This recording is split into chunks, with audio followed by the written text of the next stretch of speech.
This is Creek with At the Table Podcast.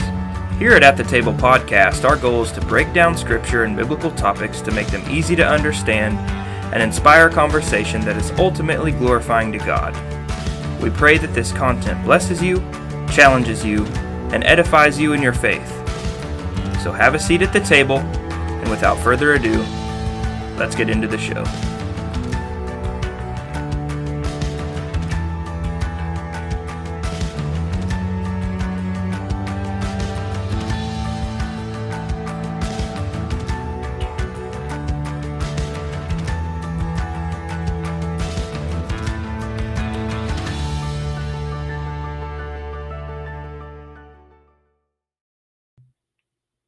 Good evening. It's been a long day here at the Table Podcast. There's so much anxiety that comes with just saying good morning or good evening, so we don't sound like we're twinning every single time. Gosh, we ought a production meeting that. Man, Find out who's going to start this. Should we talk about all that's happened, or do we just want to? Here you guys are like inviting people into the production meeting again. I think it helps them grow. Like the fact that Dalton forgot the mouse. I was going to say, well, I wasn't going to out him like that. You guys outed me when I deleted an episode. You raked me over the coals. So, Look, Dalton deleted the mouse, caused us to start 30 minutes late, which is, to be fair, is in his wheelhouse. wow. Mistakes were made. Wow. Okay. All right. It's okay. Wow. Oh, Okay. no. All seriousness. That's okay. Well, Yeah. Well, that's true, Go ahead. but Yeah, but you can, after you smash your brother, you talk about God's word. It's all good. Yeah. ooh, I mean, bitter and sweet water, same Ooh, fountain. And we are in Genesis, so moving on. Yeah, which so has nothing to do with we're that. picking up on the third episode of the Snake Crusher. Yeah, so we were given a picture of how, like, Isaac is a son obedient to death, Yeah, and in perfect submission to his father's will, and sort of the motif that left us with. And so now we're in Genesis chapter 24. yeah. I think that we're kind of seeing with this birth of Isaac, and with this picture that we were given, that the focus seems to be moving away from Abraham. The focus is shifted to the next generation. And so we're talking about this. We're looking at Isaac, the son, and we're going to trace his life and see where he measures up and where he doesn't. So I guess I'll just start in chapter 24. So this is going to be, we won't read it verbatim, but it's going to be a quick summary of how Isaac meets his woman, his wife, his helpmeet, and through that, how this line is carried on. But starting with 24, it says, "Now that when Abraham was old and advanced in years, and the Lord had blessed Abraham in all things, Abraham said to his servant, who had charge over all that he had, put your hand under my thigh." There's that language again. We talked about that covenant, placement. "Put your hand under my thigh, that I may make you swear by the Lord, the God of heaven, the God of earth, that you will not take a wife for my son from the daughters of the Canaanites, among whom I dwell, but will go into my country to my kindred and take a wife for my son Isaac." So, pausing there, why do you guys think it's important to Abraham that Isaac doesn't marry a Canaanite?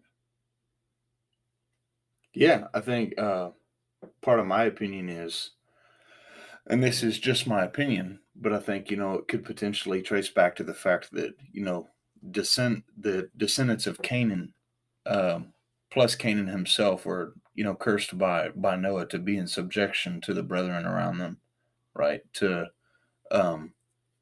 his Ham and, was it Japheth, I think? Yeah, so I think that, and there could potentially be some Gen 6 stuff in there too. It's just important because the Amorites and the Rephaim have also like mingled with the Canaanites, maybe. That's just my opinion. Something I'll point out in this story is that God is very sovereign over who marries who and who begots who. Right. Yeah, he's definitely got his hand in control over that. I think that the biggest reason is because Abraham has been given the land of Canaan, but he's not going to do that through inheritance. And God doesn't want Abraham to be mixed into these people because God is going to eventually judge these people. And so Abraham, to him, it's very important. So moving along through this story, he talks to this servant of his household, and he tells this servant that he is to go back to his land of his kindred. But there's this key little phrase in here. He says, "And the Lord will send his angel before you." And so, like Creek said, there's this idea that God is sovereign, and that God's hand is in this process. But as Isaac goes, or the servant goes on behalf of Isaac, he's going to run into a woman, and he's going to bring this woman back to Isaac. And obviously, we're not reading this verbatim, but skipping along into 25, we're going to Abraham's death and his descendants. So Abraham took another wife whose name was Keturah. She bore him Zimran, Jokshan, Medan, Midian, Ishbak, Shua. Jokshan fathered Sheba, Dedan, and the sons of Dedan were Asherim, Letushim, and Leuim. Sorry, guys, Dalton is way better at these names than I am. The sons of Midian were Ephah, Epher, Hanok, Abidah, and Eldah, and these were the children of Keturah. But Abraham gave all that he had to Isaac. But to the son of his concubines, Abraham gave gifts while he was still living, and he sent them away from his son Isaac eastward to the east country. Probably a smart move. I'm just saying, like, I believe in that kind of inheritance. What was crazy, too, is like right after you have Abraham painted in a good light, here he is, like, keep in mind, this brother is old. And he's already got the descendant promised to him by God that was going to carry forth this Edenic blessing, right? Yeah. And in spite of the fact that he's already got what he's promised from God, he takes another wife and he bores for him, Zimran, Jokshan, Medan, Midian, Ishbak, and Shua. One of those, which is Midian, becomes the father of what's going to be another rival to the promised seed. So in fact, it's not too long into the narrative that you run into a problem with those people. Yeah, issues. Well, and I won't lie, I don't think there's anything here, sinful about marrying after your spouse dies, I suppose, but I've always felt a certain type of way about him doing this. Well, yeah, if you knew that every one of your kids was going to be a nation, like you get what I'm saying, like wisdom, come on, bro. Maybe should have. You're with this chick for like 120 years, whatever, and then right, yeah, no doubt. You can't go like 5 years. He dies at 175, and it's like, dog, you were in your hundreds when you first started this childbearing game. The New Testament says, if you burn with lust, man. I'm not going to go there with you. If you want to go there, that's on you. Anyway, oh, gosh. In verse 7, I like how it gives us a good ending to his life. It says, these are the days of the years of Abraham's life, 175 years. Abraham breathed his last and died in a good old age, an old man and full of years, and was gathered to his people. Isaac and Ishmael, his sons, buried him in the cave of Machpelah, in the field of Ephron, the son of Zohar the Hittite, east of Mamre, the field that Abraham purchased from the Hittites. There Abraham was buried with Sarah his wife. After the death of Abraham, God blessed Isaac his son, and Isaac settled at Beer Lahai-roi. It's kind of cool that Ishmael comes back. Yeah. Yeah. Unification. Yeah. No more the quarreling of the brothers, which is a huge pattern in Scripture. I'm glad you pointed that out. I really love that. Have you guys heard any of the tradition of, like, there's an old Jewish tradition that this place where Abraham and Sarah are buried is also the tomb of Adam and Eve?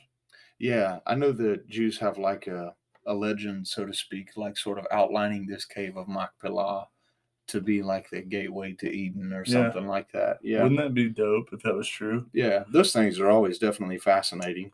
It gives us like a genealogy, too, of Ishmael's descendants, and even tells us how long he lived, which is interesting that it includes here. The years of Ishmael are 137 years. He breathed his last and died and was gathered to his people. They settled from Havilah to Shur, which is opposite of Egypt in the direction of Syria.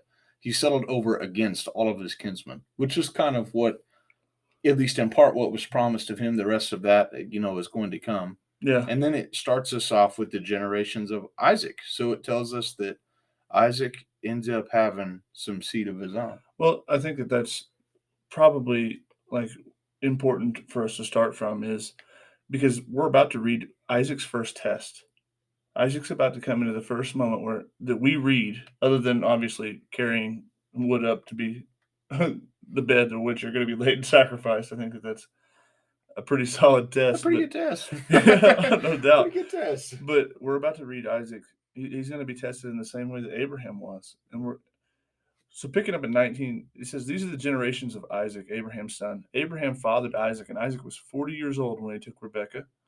I could not wait for 40 years. But the daughter of Rebekah, come on, dog. These people are patient. Dang. And Isaac was 40 years old when he took Rebekah, the daughter of Bethuel, and the Aramean of Padan Aram, the sister of Laban the Aramean, to be his wife. And Isaac prayed to the Lord for his wife because she was barren. Wow. That kind of contrasts him to his father a lot. Like, Sarah can't have a child after that's been promised to her, right? And at least in the time that she wanted. And so didn't she pick like, hey, let's just faithfully wait for the Lord? Was that what she chose? Yeah, no.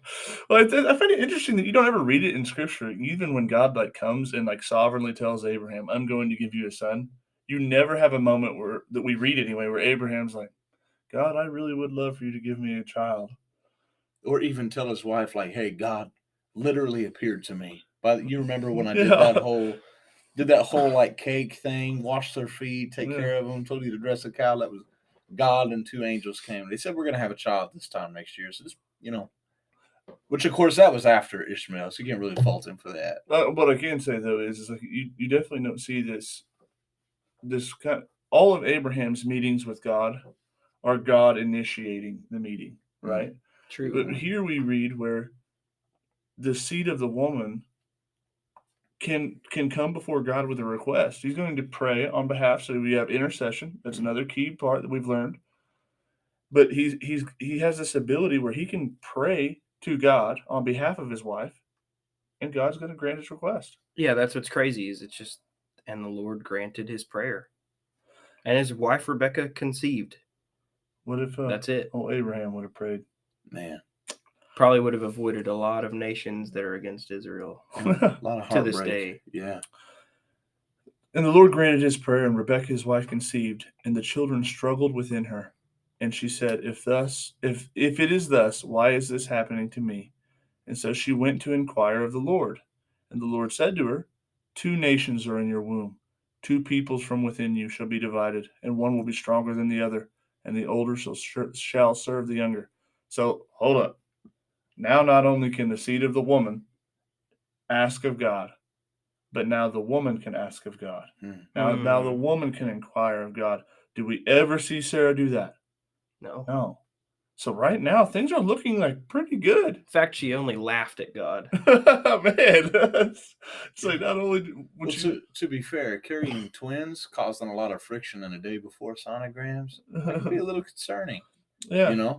I mean, so she inquires of God, and he tells her, hey, there's 2 nations are in your womb. 2 peoples from within you shall be divided. One will be stronger than the other, and the older will serve the younger. But something about seeing that 2 nations are in your womb gives this feeling that already, just by being the offspring of Abraham, that both of these boys, I guess I kind of spoiled that one. Both of these boys are blessed. Both of these nations are blessed. They definitely both have the same blessing of Abraham. But yeah. I think that also it says that she felt them struggling within her. And so the idea is not just it's already keying off this story with they already fighting. There's conflict. There's conflict between brothers. Trouble in paradise. They're not even born yet, and it's already not good. And there's a promise, because we know that anything God says comes true. The older shall serve the younger. Yeah. So continuing with that in mind, when her days to give birth, verse 24 of Genesis 25, were completed, behold, there were twins in her womb. So, just as God said, the first comes out red, all of his body like a hairy cloak. So they called his name Esau. Afterward, his brother came out with his hand holding Esau's heel. So his name was called Jacob, or he that grabs the heel. Bro, I gotta be honest with you. I find it really weird that he's hairy all over like a cloak. I'm just glad that people don't name babies that way anymore. They would have called me like the Hebrew word for ugly or something. I'm just saying, Esau's like hashtag Bigfoot. So she gave birth to John, and he was ugly, so they called his name Ugly. Creek keeps coughing.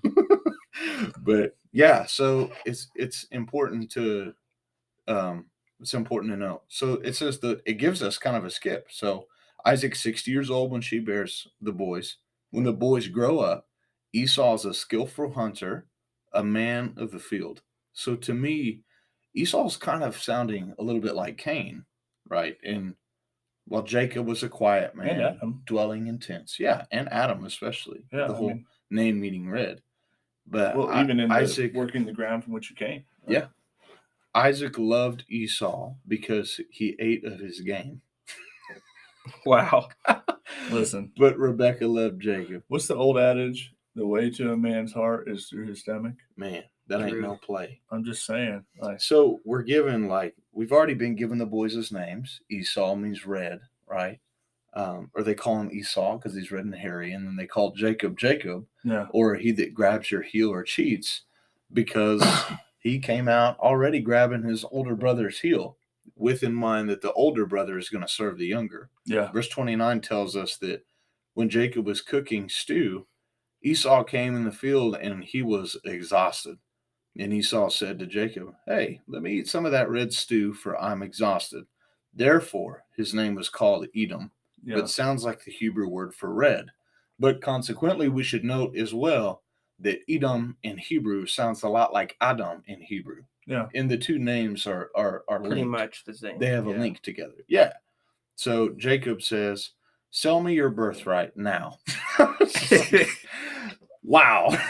He's just it's a little right out of it. Yeah. A little shrewd. I think he's got, obviously put some thought into this. Dude. I'm having a hard time that this is just off the cuff.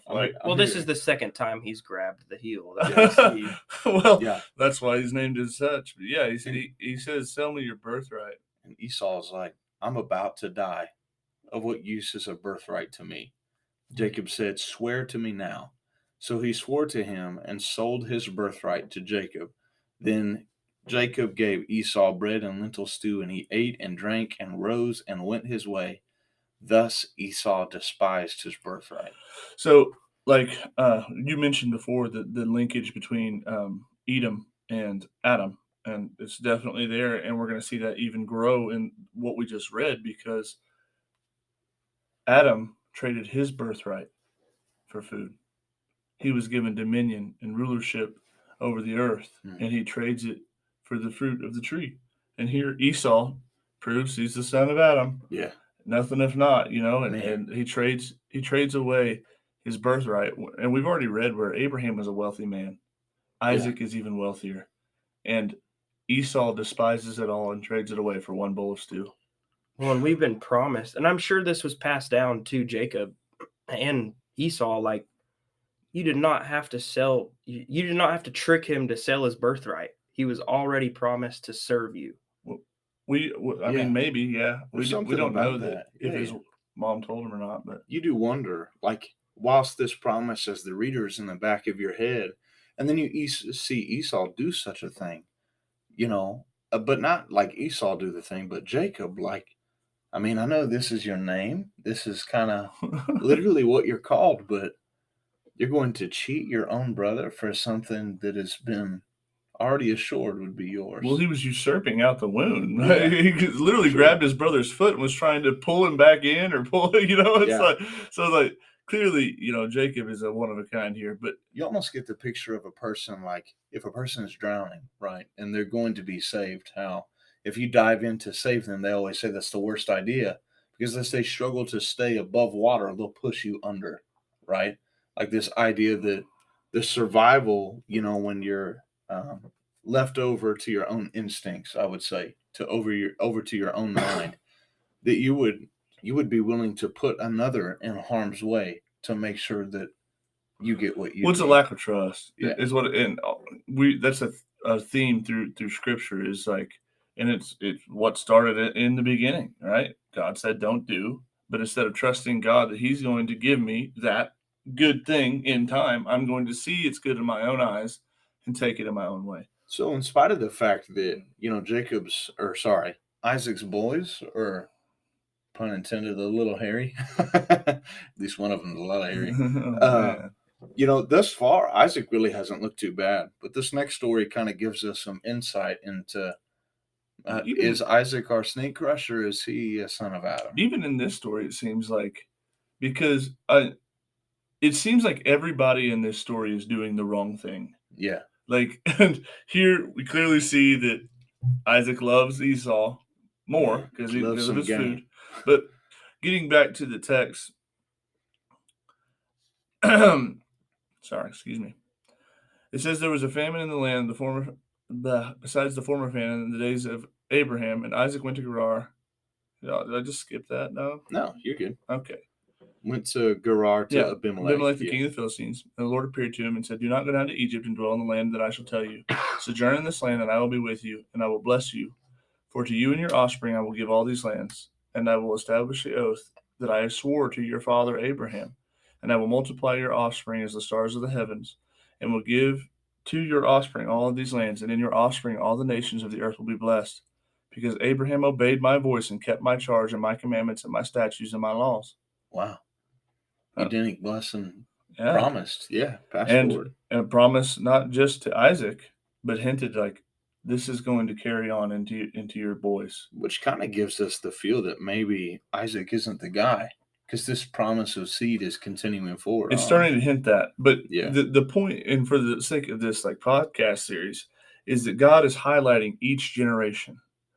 And we see this moment where Isaac is highlighted. But now the story seems to be shifting. We're getting hints that, there's these two boys, and there's this thing going on with them.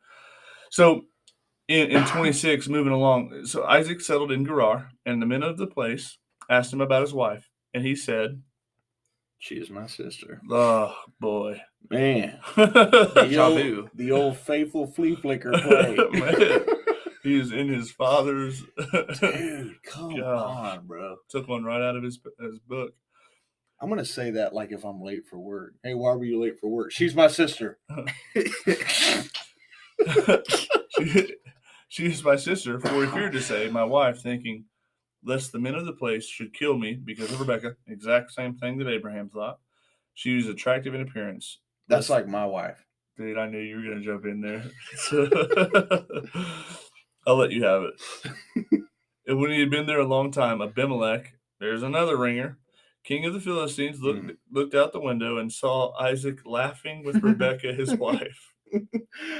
I like, I think it's the King James that says, sees him treating with his wife. And it's like, well, I don't really know what that means. Yeah, there's an implication there in the Hebrew that's like, it's a little more than just laughing, probably. The NASB says caressing. Yeah. I kind of imagine them like playfully flirting. Yeah, maybe. Yeah, but either way, it's funny because caressing. So Abimelech called Isaac and said, "Behold, she is your wife." "How could you say she is my sister?" And Isaac said, "Because I thought I would die because of her." So it's funny because Abimelech's like, you can just picture him sitting in this window after he's heard of this Isaac guy, coming and settling in Gerar, and some of his boys. It's not Abimelech this time. Yeah. Abimelech's not the one that's trying to take what looks good to his eyes. Yeah. And we don't get the feeling from these people that they're trying to take her by force. Sure. But they come up and they're like, hey, who is that chick?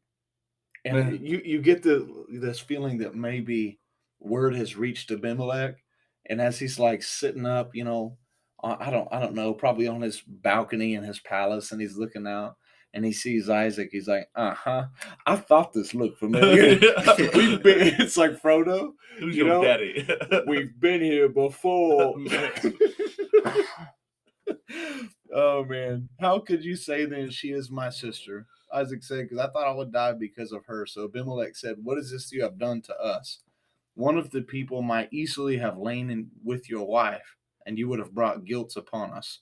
So Abimelech charged all the people, saying, whoever touches this man or his wife will surely be put to death.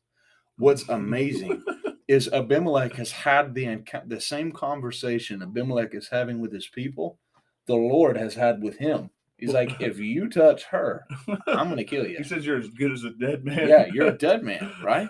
So Abimelech's like playing the role of like the good I was guy. going to say this, a righteous intercessor, right? Yeah. On behalf of saving his people from taking something that would cause them to be guilty. And he knows because God's already told him this with this man's father. He's doing what Adam should have done. Yes. And really, crazy Isaac plays the heel grabber. Yeah. He's a deceiver. He lies. Yeah. And it's not, I mean, Abimelech, he's a Philistine. He's not a promised seed. Yeah. You know. Yep. So Isaac fails the test, but the Lord blesses him anyway. Yeah. The Lord keeps him and multiplies his numbers. We have this little note where it's Isaac. He's dug again the wells that his father Abraham had and had contention over, and they were quarreled over. And after that, we have this moment in chapter 27. And this is where it gets good. I do think it's important to notice that there's strife in Genesis 26 between Isaac and the Philistines, right? He digs a well.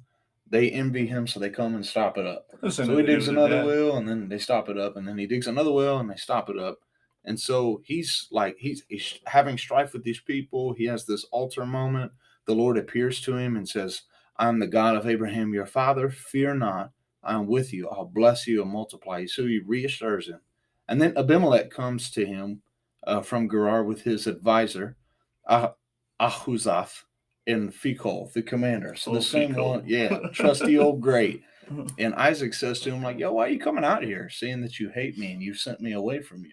So apparently we get the feeling that they didn't treat him with the same kindness that they did Abraham, right? Where he was like, come and dwell anywhere you want.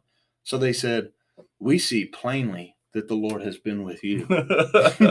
So then we said, let there be a sworn pact between you and us, and let us make a covenant with you, that you will do us no harm, just as we have not touched you, and have done to you nothing but good, and sent you away in peace.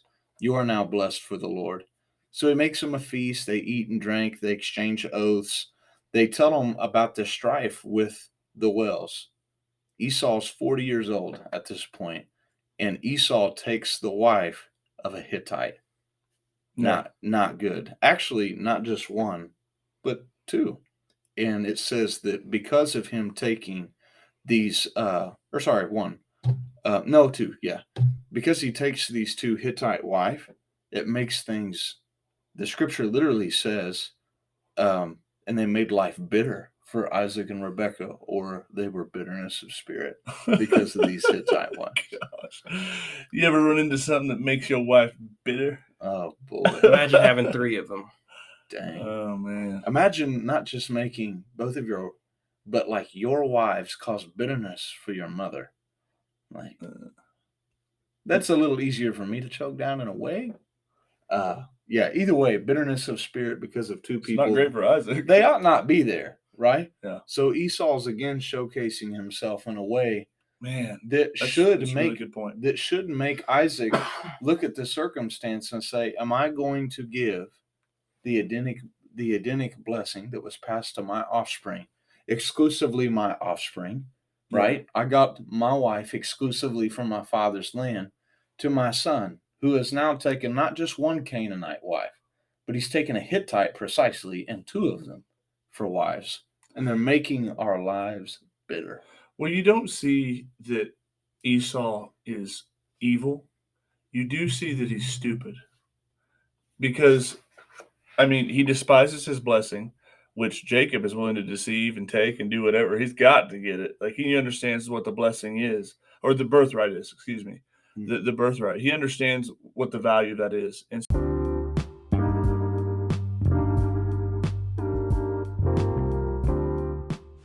This is Creek Without the Table podcast. We pray you're enjoying the show. If you are, feel free to leave us a good rating, share our podcast with a friend, and turn on post notifications so that you don't miss an episode.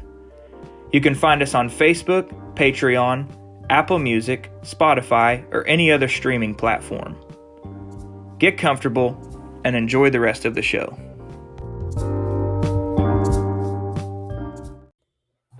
So you have this moment with Esau where he's not doing what his fathers have done. His fathers have said, "No, I am not going to marry of the Canaanites. I'm not going to marry of these people of the land, but I'm going to go back to my people and I'm going to get a wife from them." Esau's not concerned about that. No. He just That's a quickly good point. assumes and he dives right into marrying right into the culture, and it doesn't do good for his mother. Yeah. But it's cool because we have this descendant of Adam now in Isaac, who's clearly kind of made himself not really a candidate to be the snake crusher anymore. But this next story with him just kind of solidifies that in a way. So the first one has his eyes opened as the result of taking something. And in this case, we have someone failing to play their role because their eyes don't work as they should. He can't see. yeah, in So verse it 1, makes the deception easier for him to be Yeah. deceived. when Isaac was old and his eyes were dim, so that he could not see, he called Esau his older son and said to him, "My son." He answered, "Here I am." "Behold, I am old. I do not know the day of my death. Take your weapons and your quiver and your bow and go out to the field and hunt game for me, and prepare for me delicious food, such as I love. Bring it to me so that I may eat, that my soul may bless you before I die." Man, Gosh, dog. That must be some good food. man, that deer's got to taste good. Hey, I'm all about the quiver and the bow. You guys know me. I am just a dumb old redneck. With it. So we have this moment where he's calling forth Esau and he's wanting to bless him, but Rebecca's listening. You have this idea almost like in the garden where there was this serpent that was around, like she's listening. She's what'd you say? Dropping some eaves. And she hears Isaac say this and she sees like, whoa, if I don't act now, in her mind, she said, if I don't act now, then Esau is going to get the blessing, the Edenic blessing that belongs to the line of the snake crusher. He's going to get it, and the prophecy that was given to me that Jacob would be the greater of the two. It's gonna fall through. It isn't gonna work. And we don't really get at least anything in the text that explicitly tells us that Isaac knows. But as a married person, it's like really tough for me to envision Yeah. that your wife would have that kind of. I know it says that she treasured these things in her heart, Yeah. but surely this is a conversation you have had with the boy's father. Yeah. Or maybe, I don't know. I mean, that's not something that we know. That would be just conjecture, but it's definitely presenting a complication. So Rebecca intervenes. She says, "Now, my son, obey me as I command you. Go to the flock and bring me 2 good young goats so that I may prepare them for some delicious food for your father, such as he loves, and you will bring it to your father to eat so that he may bless you before he dies." But Jacob said to Rebekah, "Behold, my brother Esau is hairy, and I am a smooth man." I'm a smooth man too, my dude. "Perhaps my father will feel me, and it shall seem that I'm mocking him, and it will bring upon me a curse and not a blessing." And his mother said, "Let the curse be upon me, my son. Only obey my voice and bring them to me." Hmm. Youch. Man. Let it She be really on loved me. this son. Yeah. She does. Yeah. I mean, she's willing to take the curse. You know, if there's a curse, she's willing to take it upon herself. And honestly, after this story, we don't ever hear from her again. But it is, I don't know. It's kind of hard to paint it as pure virtue. It's not. Yeah. But you get this idea that like you almost get the idea that in order to see this happen, that she's willing to take the fall, and that seems like a good thing, but you're getting it in a snaky way. Yeah. Right? Oh gosh. You're conspiring with Jacob to Jacob somebody. Yeah, who is your husband, you know? Yeah, and the person that it's not just your husband, but it's also your other son. So it's like, Yeah. gosh.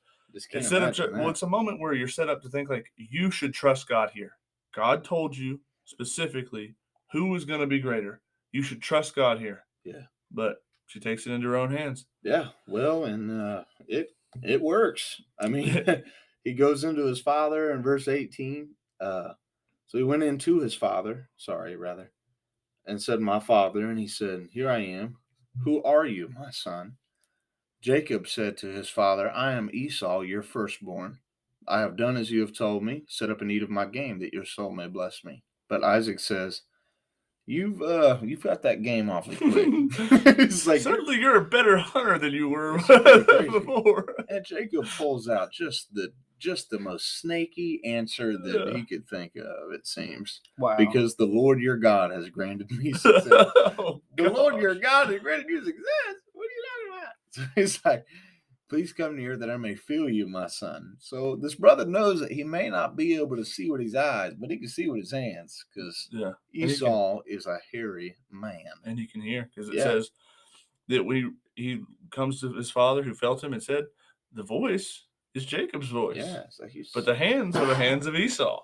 And he's confused. Yeah. He's like, he didn't recognize him because his hands are hairy like his brother's hands, because his mom dressed his hands up with that goat skin. So he's got like really hairy hands. And he says, like, it's almost like he's giving him a second chance to be honest, because he's like, a way out. Are you really my son, Esau? And he's like, I am. I am. Gosh, stop. So he brought it near to him and he ate. So, because he says, Bring it near to me, and I'll eat of my son's game, and I'll bless you. Then his father, Isaac, said to him, Come near and kiss me, my son. So he came near and kissed him, and he smelled of his garments and blessed him. So there's like this smell check even. Yeah. He says, See the smell of my son. It's as the smell of a field that the Lord has blessed. May God give you of the dew of heaven, of the fatness of the earth, of plenty of grain and wine. Let people serve you and nations bow down to you. Be Lord over your brothers. May your mother's sons bow down to you. Cursed be everyone who curses you, and blessed be everyone who blesses you. And as soon as Isaac finished blessing Jacob, when Jacob had scarcely gone out from the presence of his father, dipped out the back door. Esau, it's almost like, maybe he sweat like, Come on, Dad, hurry it up. He's like, Oh, rush it up. But what a blessing! What a blessing, right? May God give you the dew of heaven, the fatness of the earth, plenty of grain and wine. Let people serve you, nations bow down to you. Be Lord over your brothers. May your mother's, there's the supremacy, and then the whole blessing and curse thing. Cursed be everyone who curses you, and blessed be everyone who blesses you. It's the Abrahamic blessing. It's not just a birthright being sold, but he's stealing the blessing of his father to the firstborn son, who will carry on this Edenic blessing. Well, as Jacob dips out the back, old Esau walks in the front, and he is met with a little bit different of a welcome than he was expecting. It says that he comes in, and he says, Let my father arise and eat of his son's game, that you may bless me. And his father Isaac said to him, Who are you? I am your son, your firstborn Esau.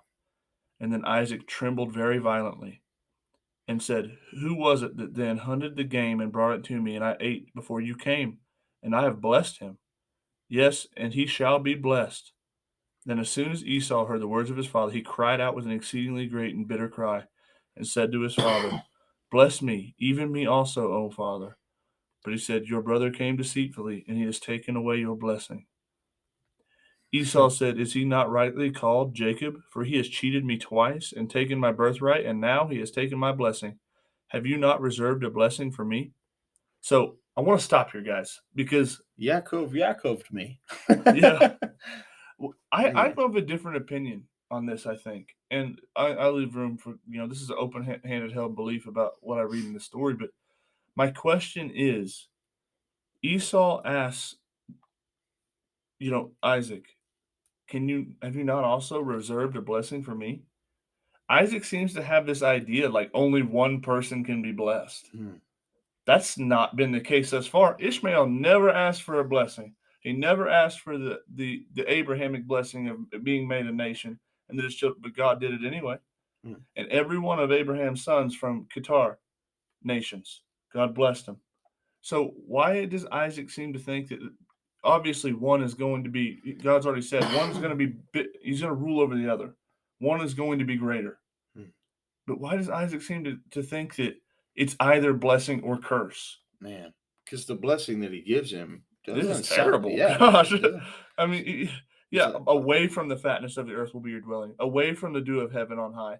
By your sword you will live, and you will serve your brother. But when you grow restless, you will break his yoke from your neck. So it ends with like this little, like, I guess, at least you're not going to serve him forever. But I just think that that's a valid point. Yeah. It's this idea like that God doesn't have enough to bless both. So Esau's ticked. He says he hates Jacob because of the blessing. It's crazy. He doesn't even say he hates him because of the birthright. Yeah. He hates him because of the blessing. Well, because he understands what that blessing means right. now. Yeah. Maybe when he was younger, he was a little bit naive, didn't know about what it meant. He's convinced his dad's about to die. He says the days of mourning for my father are approaching. Then I'll kill Jacob after that. He said, I'm done with him. I'm going to yank him. I think it's important to note, too, like, out of the two of them, Esau seems like the better guy. In some cases, for sure. Maybe he's ignorant. Maybe he's naive. Yeah. But he's not a heel He's grabber. not wicked. Yeah. Jacob is being wicked. Jacob's being a liar and a snake. In fact, the language is purposely used to paint Jacob in the light of the snake in the garden. Yeah. He's the heel grabber. Where does that come from? Oh, the prophecy that started this entire podcast series, right? I mean, it's like he's going to bite your heel. And that's exactly what Jacob has been doing. He's living up to his name. But his mom overhears the plot. She's like, hey, you need to smash out. My brother Laban lives in Haran.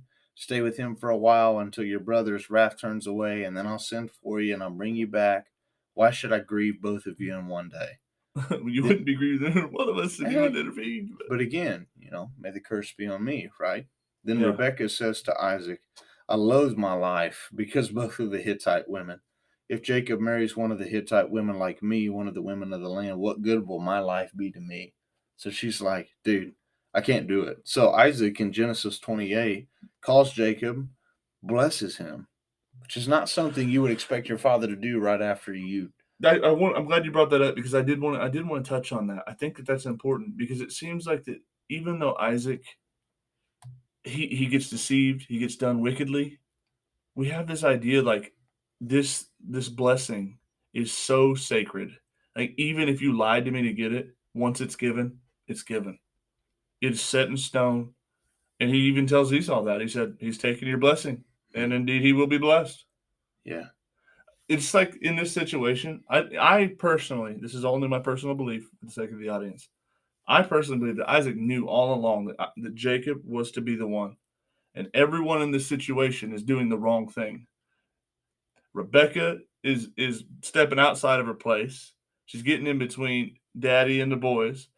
Isaac's trying to bypass God's command and bless the oldest, even though God has clearly said that Jacob will be the one. Esau's despising, his birthright, and Jacob is being a snake. Yeah, this is a critical point in the text. Everybody in the story is a bad guy. Yeah, everybody is a bad guy. So as far as the snake crusher, we know it can't be Rebecca. It's from the seed of the woman, right? But it's a he in Genesis 3, right? It's clearly not Isaac. In fact, he's about to die, and he's not done much evil crushing, right? And then Esau is wanting to crush something, all right, but he's wanting to crush his brother. He is wanting to crush a snake. and his brother has metaphorically pretty well crushed him in just about every category, right? So there's a lot of biting going on and a lot of conflict in it. For the reader, if you come to this point in the text, and our brothers at the Bible Project point this out, I love how Tim Mackey put this. It feels like this Edenic blessing, which is also carrying in it the hopes of all of humanity's redemption, is like a diamond that's been placed into the hands of a toddler wandering on New York's busiest street with drain pipes everywhere, dropping it in puddles of crap and mud and just scuffing it up. And you're like, how can we trust that this God, as Cree pointed out earlier, that's so sovereign over this stuff, can bring this plan to pass, can bless the nations through these seed, when these seeds right now aren't really acting like a lot of blessing. And the guy that we're told from God, he told Rebecca, would be the one to carry this thing forward he's a thief. Yeah. He's a liar, a deceiver, and a thief. He's playing all of the same roles, as the snake. But Isaac directs him, and he blesses them, and he sends him to Padan Aram. And he went to Padan Aram to Laban's house, to the son of Bethuel the Aramean, the brother of Jacob, Esau, and Jacob's mother. Then Esau sees that Isaac had blessed Jacob and sent him away to Padan Aram to take a wife from there. And he blessed him and directed him, don't take a wife from the Canaanite women. So Esau sees that Canaanite women don't please his father. So he's like, he goes to Ishmael. This is his uncle. He goes to Ishmael and takes as a wife, besides the wives he already has, Mahalath, the daughter of Ishmael, Abraham's son. Not good. Not awesome. He's pretty much just rebelling. But let's be honest, though. Ishmael, not great, right? You're still not. You should have probably went to Padan Aram. Yeah. But at least it's not a Canaanite. And 3 wives. Yeah, also not very good. Not good. But Abraham may have taken Hagar, but he only had 1 wife. Isaac, eyes were shut, blind, maybe not even the smartest guy, but he only had 1 wife. Mm. That's from the beginning the way that it was intended to be. So Jacob's on this journey headed towards Haran in Genesis 28. This is important. Yeah, this is awesome. And in verse 10 it says he came to a certain place and stayed there that night because the sun had set. Taking one of the stones of the place, he put it under his head in that place to sleep, and he dreamed. And there was a ladder set up on the earth that reached to heaven at its top. The top of the ladder reached to heaven. And behold, the angels of God were ascending and descending on it, and behold, the Lord stood above it and said, I am the Lord, the God of Abraham, your father, the God of Isaac. To the land in which you lie, I will give to you and your offspring. Your offspring will be like the dust of the earth. So he promises him all of this Edenic stuff. Then Jacob wakes from the sleep in verse 16. He's sworn that he's going to bring it to pass. And he even says, I'm with you. I'm going to keep you wherever you go. And I'm going to bring you back here. For I will not leave you until I have done what I promised you. So Jacob gets this great news. Wakes up from the sleep and says, surely the Lord is in this place, and I did not know it. Yeah. And he was afraid and said, how awesome is this place? This is none other than God's house, and this is the gate of heaven. So this is why the place is called Bethel. Yeah. At first, it gives us the history. It was Luz, but it's called Bethel. Jacob makes a vow saying, if God, and this is important, if God will be with me and keep me in this way that I go, and will give me bread to eat and clothing to wear, so that I come again to my father's house in peace. Not pieces, like Esau probably would have liked, but in peace, then the Lord shall be my God. And this stone which I have set up for a pillar shall be God's house. And of all that you give me, I give a full tenth to you. Yeah. And so Jacob goes to the land of his uncle, Laban. And as he gets there, he's walking in. It says he looked, and he saw a well in the field, and behold, 3 flocks of sheep were laying beside it. And out of that well the flocks were watered. And the stone on the well's mouth was large. And when all the flocks had gathered there, the shepherds would roll the stone from the mouth of the well and water the sheep, and put the stone back over it when they were done. Jacob said, my brothers, where do you come from? They said, oh, we're from Haran. Do you know Laban, the son of Nahor? Oh, we know him. It is well with him. They said, it is well. See, look, by the way, there's his daughter, Rachel. She's coming down with the sheep. Behold, it is still high day. It is not time for livestock to be gathered together. Water the sheep and go pasture them. But they said, we cannot until all the flocks are gathered together and the stone is rolled away.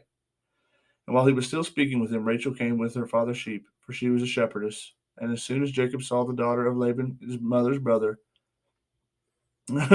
Jacob came near, and he rolled the stone off the well's mouth and watered the flock of Laban and his mother's brother. So, he's clearly told, it's not time. We got to wait for all the people to get here. But as soon as this fine-looking woman walks up, he's like, I'll roll this big old stone off there myself. A little bit of a flex. Yeah. A flex and a flirt. Then Jacob kissed Rachel. Brother's pretty forward. And he wept aloud. And Jacob told Rachel that he was her father's kinsman and that he was Rebekah's son. And she ran and told her father. As soon as Laban had heard the news about Jacob, his sister's son, he ran to meet him and embraced him, and he kissed him. And he brought him into his house, and Jacob told Laban all these things. And he says, surely you are my bone and my flesh. This is so funny to me because, yeah, he is. You know, Jacob is a Jacob. Man, he is a conniving, thieving little weasel. Do you think that he told Laban all the things? I wonder what all the things means, because it's almost like Laban's like, boy, and you remember the old Veggie Tales? Do we have a show for you? Man. It's like, dude, it's about to get hairy. So for the sake of time, like Laban basically says, like, hey, you know, you can dwell with me, but you're not going to serve me for nothing. Yeah. Ask of me whatever wage that you want, and I'll give it to you. And Jacob's like, that daughter of yours that I met down at the well. She's kind of fine. Yeah. The other one's eyes are weak. Gosh. That clearly means like she's ugly. She's ugly. Yeah. She's not Rachel, that's for sure. Yeah. She's not like my wife. I used to think. Yeah, my wife has strong eyes. I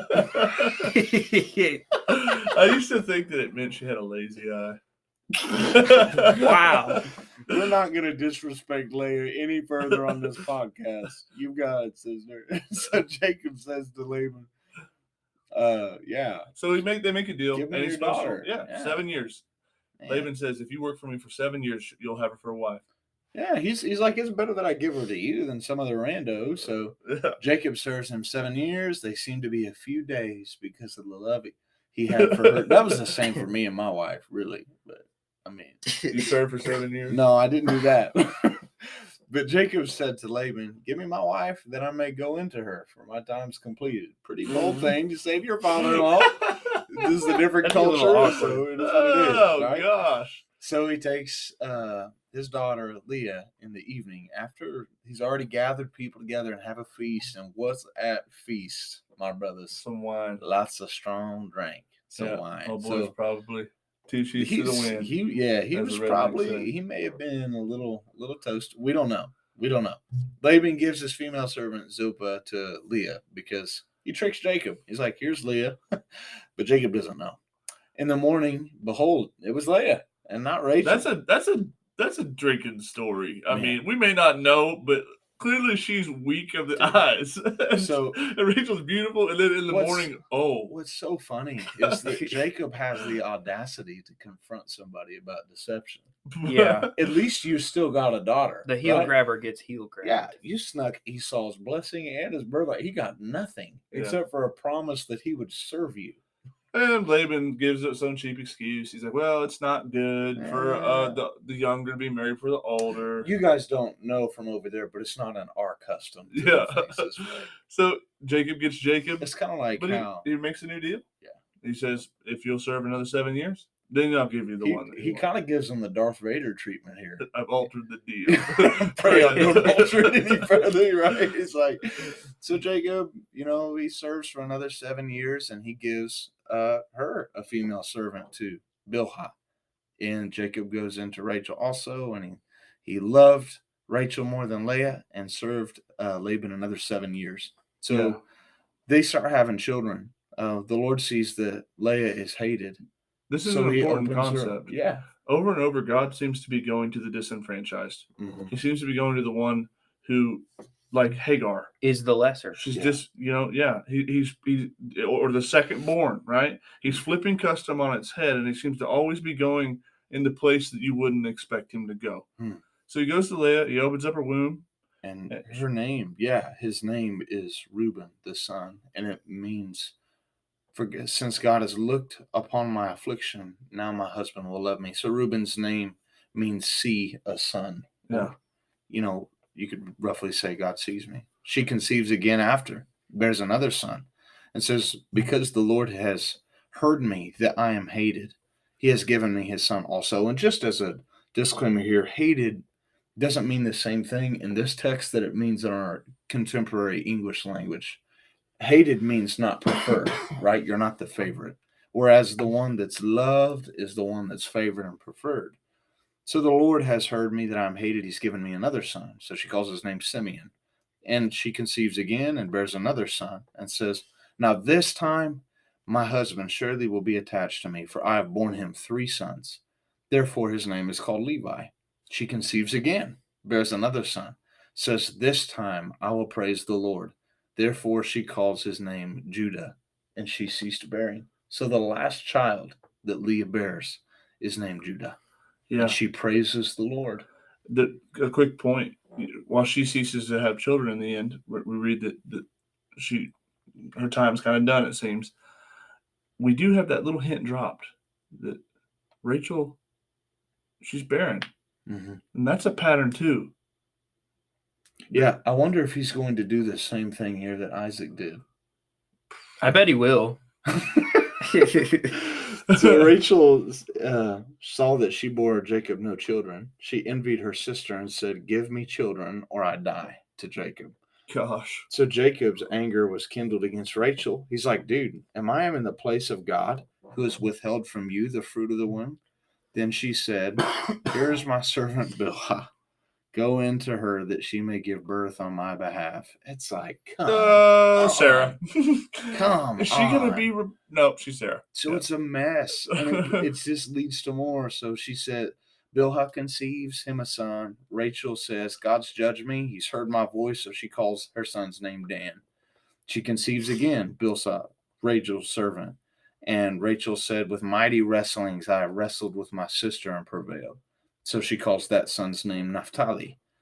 When Leah saw that she had ceased bearing children, and now Rachel's got a couple through her servant that actually aren't hers, she takes her servant Zilpah and gives her to Jacob as a wife. So now Jacob has 4 wives. Gosh. Leah's servant Zilpah bears Jacob a son, and Leah says, good fortune has come. So she calls his name Gad. Leah's servant Zilpah bears Jacob another son and says, happy am I, for women have called me happy. So she names him Asher. And then you have this like debacle where Rachel and Leah are like bartering over some mandrakes that Leah's son has. And there's this weird exchange where it's like, she said to her, is that a small matter that you have taken away my husband? Would you take away my son's mandrakes too? Rachel said, then he can lay with you tonight and give me your son's mandrakes. So she's like, okay. So Jacob comes from the field in the evening, and Leah goes out to meet him and says, you must come into me, for I've hired you with my son's mandrakes. Man. So that's awful. Oh, brother's been tired. So He's been traded like property. But God listens to Leah, and she conceives and bears Jacob a 5th son. So we thought the last one would be Judah, but she's bearing again. And his name is kind of funny. God has given me my wages because I have given my servant to my husband. So she calls his name Wages, Issachar. Wow. Hey, Wages. Get in here. It sounds like the Hebrew for wages or for hire, right? Leah conceived again, and she bore Jacob another son. Another one. These women there's some sons. Something about these Haran women, boy. Man. She says, God has endowed me with good endowment. Now my husband will honor me. I've borne him 6 sons. Do you think he will, Creek? What? Honor her? Yeah. Yeah, probably. So God, and she bears him a son, Zebulun. She bears a daughter, calls her name Dinah. God remembers Rachel in verse 22, and God listens to her and opens her womb, and she conceives and bore a son, whose name means God has taken away my reproach. And she called his name Joseph, saying, may the Lord add to me another son. Now she has a son. Now she's asking God for a son, though. And we kind of hone in on this, right? Because seems to be the important one. And, Jacob tries to leave Laban in this next story. And we'll have more stuff to cover then. But I don't think the Jacobing is done yet. There's going to be some more Jacobing. Oh, hopefully, maybe one of Jacob's children will be the seed. Jacob's clearly not. He's not the guy. So hopefully, in the next generation, we'll see. Well, the way things are going, I'm sure.